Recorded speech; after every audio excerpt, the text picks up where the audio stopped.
Would you know kung anong negosyo ni Mr. A.D. Yang other than yung partnership nyo? Hindi po namin po alam. Pero alam mo ba na meron siyang mga ibang kumpanya rito? Hindi rin po namin alam. Alam mo ba na meron siyang mga properties na binili? Wala rin po akong alam. If I may ask, si Mr. Willie Ong, kilala mo? Hindi po, sir. Elaine Chua, kilala mo? Hindi po. Michelle C. Hindi po. Jack Tiang. Hindi po. Si Jack Yang, kapatid ba ni Eddie Yang? Hindi ko po alam, sir. More than 10. Is he in the country? I don't know po. Last year, anong buwan? Early last year po, during, hindi ko na rin po maalala eh. So, okay. So, who's the president of Omni?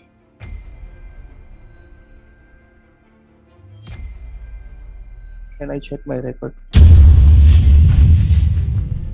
So, bukas na bukas. Pwede mo nang sabihan siguro si Mr. Alex Goong.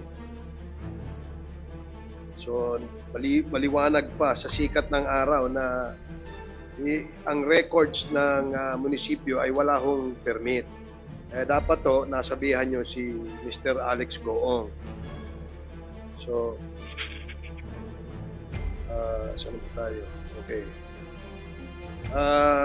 Before that, before I recognize you, Congressman Fernandez, just allow me to ask a few questions dito dito sa SEC. Kasi importante rin na-establish naman natin na yung Empire 999 who owns the warehouse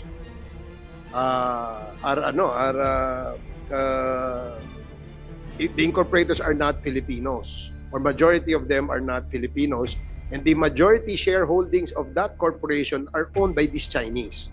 So alam po natin yon. Plus,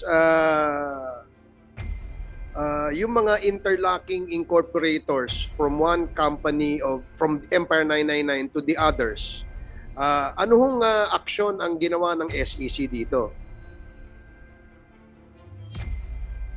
SEC, please.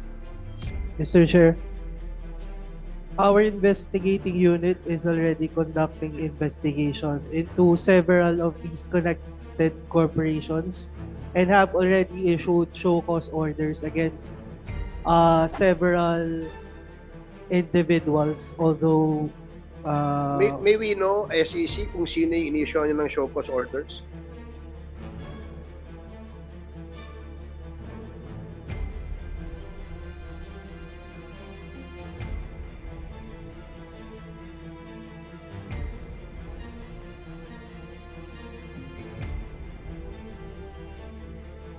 And that question also, how do you monitor if the corporation is an active corporation? Kapag meron silang GIS every year, active, ibig sabihin nun, active na yon?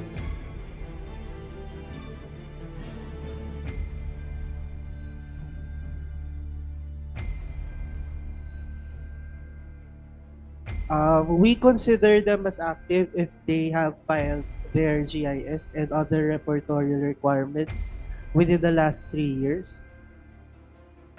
So the filing of these repertorial requirements are annually, Mr. Chair. So just with compliance or complying with the repertorial requirements, you can consider the corporation active. Yes, Mr. Chair. Wala na kayong, say, due diligence, whether indeed nag-ooperate or hindi nag-ooperate itong company ito, etc. etc. Wala kayong ganon. The Commission only conducts active monitoring on the operations of our regulated entities, such as, for example, brokers and financing and lending companies, wherein we have a more active supervisory role in monitoring But Yeah. as regards the other corporations, they have that are required to, for example, secure secondary licenses with other agencies. Then those agencies are the ones who are monitoring the day-to-day operations of these corporations. Mr. Sige. Chair. SEC, itong example, yung sa Empire 999, no? Wherein, na-determine natin na majority shareholdings is owned by a Chinese, hindi Filipino. Second, involved ito sa drugs because they own the warehouse where the drugs were delivered. So, anong action yung ginawa nyo dito? Specifically on the Empire 999, yung Willie Ong. Kasi Willie Ong does not only own one corporation, he owns several corporations. So, may problema sila dito because si Willie Ong is not Filipino. Ito ho ay Chinese. And we have proof to show. Dalawa yung passport niya. Isang Chinese passport, tsaka nakakuha siya ng Filipino passport because of fraud. So, anong ginawa niyan ninyo sa Empire 999 SSC? Kinancel nyo ba yung registration niyan? Mr. Chair, we are already in the process of investigating. Investigate, ang And tagal have nyo naman. already issued show cause orders. We cannot just simply revoke their registration because we have to follow our I own set understand. of procedure, Mr. Chair. Yes, I understand. But we've been talking about this corporation since October of last year. And maybe, siguro, during the second, third, or fourth hearing of this committee, alam nyo na. Because they never showed up. Wala silang representative to refute what we're saying that they are Chinese. Diba? Pangalawa, involved yung kumpanya niya o yung korporasyon niya diyan sa drugs. Hanggang ngayon, nag-iimbestiga pa rin kayo. Wala pang immediate action ang SEC dyan. We are already developing our resolution on this because they have already been subjected to revocation proceedings, Mr. Chair. So, for resolution na yan. Yes, Mr. Chair. So, kailan nyo pwedeng mabigyan ng committee ito ng kopya ng resolution nyo dyan? We estimate a 2-week period, Mr. Chair. 2 weeks. Sige, we'll give you that leeway. Thank you. Congressman Fernandez. Yes, thank you so much, Mr. Chairman. No? So, I'll be asking some questions to Mr. Henry Bigay. Mr. Henry Bigay, I noticed that you are a incorporator of Yata Industrial Park. Am I correct? Yes po. Are we If going I to? may, just make Yes. some manifestation. May we advise the lawyer, the counsel of Mr. Bigay, that you can only coach him. Do not give him the answers because we will directly ask questions to Mr. Bigay. Okay. Please use the mic. Thank you. Okay, thank you. Continue, Congressman Fernandez. Mr. Henry Bigay, you are incorporator of Yatay Industrial Park Incorporated. Am I correct? Yes, Your Honor. And also the Yatay International. Yes, Your Honor. And also of the Omni. Sorry, Your Honor, I'm not an incorporator of Yata BOD. International. Board of Directors? Yes. Yes. And the Omni, I'm, Board of Director. if I'm not mistaken, I'm also an incorporator for Omni. If I'm correct, you don't know if you are an incorporator of Omni. Medyo halo-halo lang po kasi. So, Sa dami nyo ng corporation, sa dami nyong... I hope you don't mind, Mr. Henry Bigay. No? The reason why we're doing this, to ask questions, is to really find out the truth. No? Yung kasi medyo masyado ng masalimuot yung problema natin ng we love our Filipino-born Chinese having a Chinese father or mother who chose to be a Filipino. We love them because magkakasama na tayo dito what we hate in this committee is those who are pretending to be Filipinos but foreigners who wants to own our different properties and own different corporations. That's what we wanted to find out in this committee. And if you are a legitimate business, we are proud of you. We are with you with all of these things.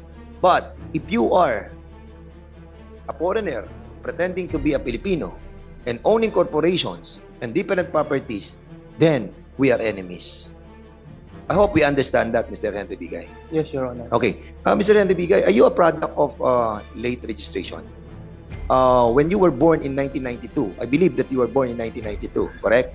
Yes, Your Honor. And you are a 36-year-old who is 36-year-old ka na ngayon, di ba? Hindi po, Your Honor.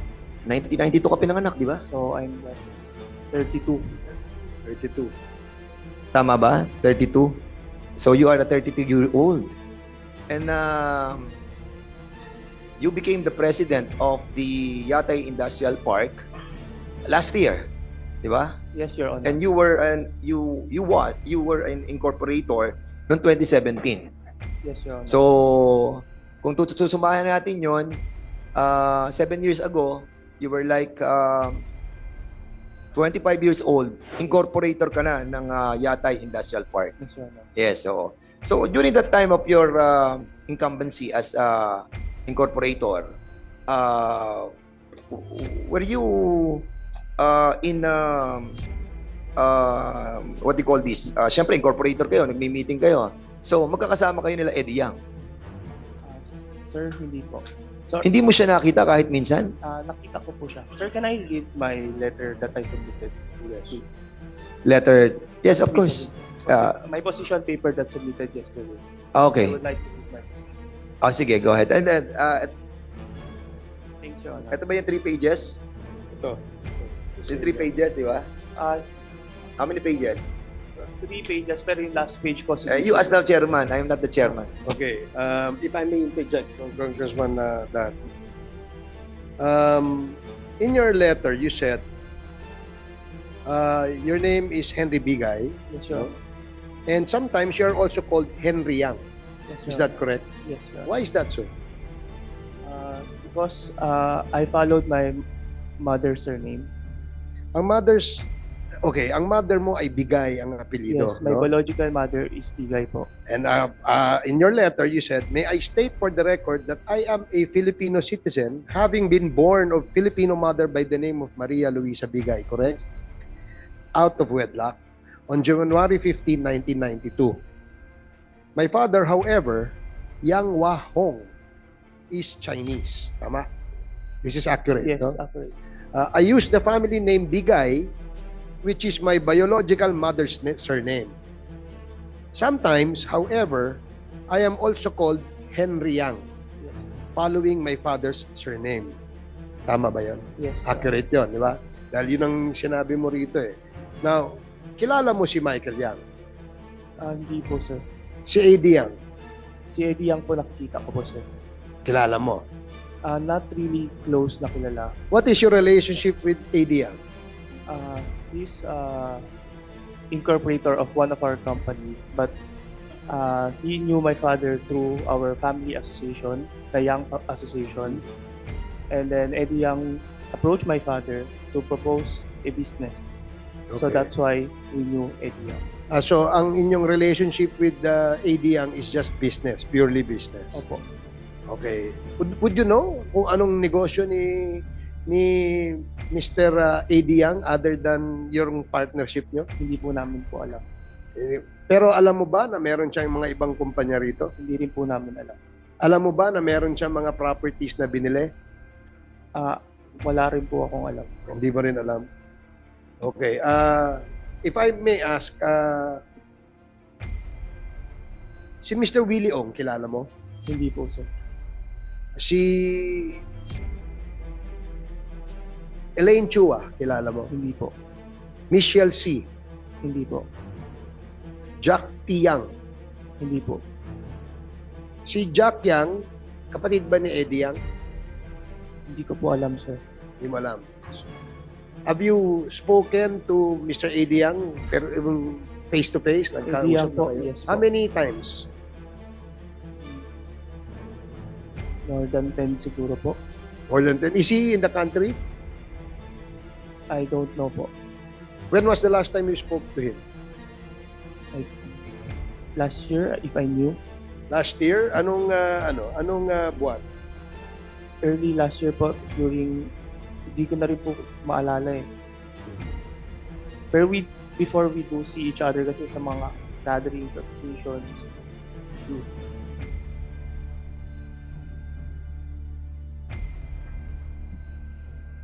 Si Yang Wang, this is your father. yes po, Your Okay. Honor. Is he in the country?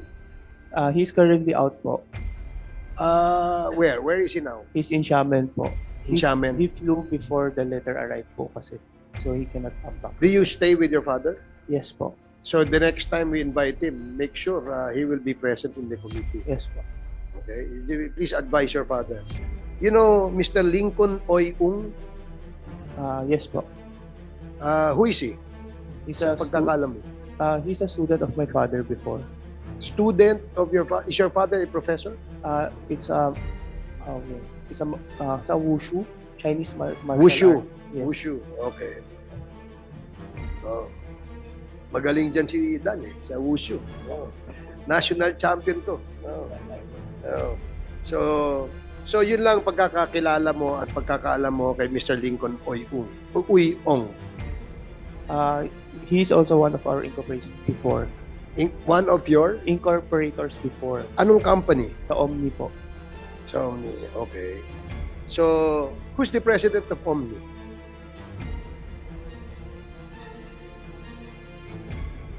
Can I check my record? Sige, please.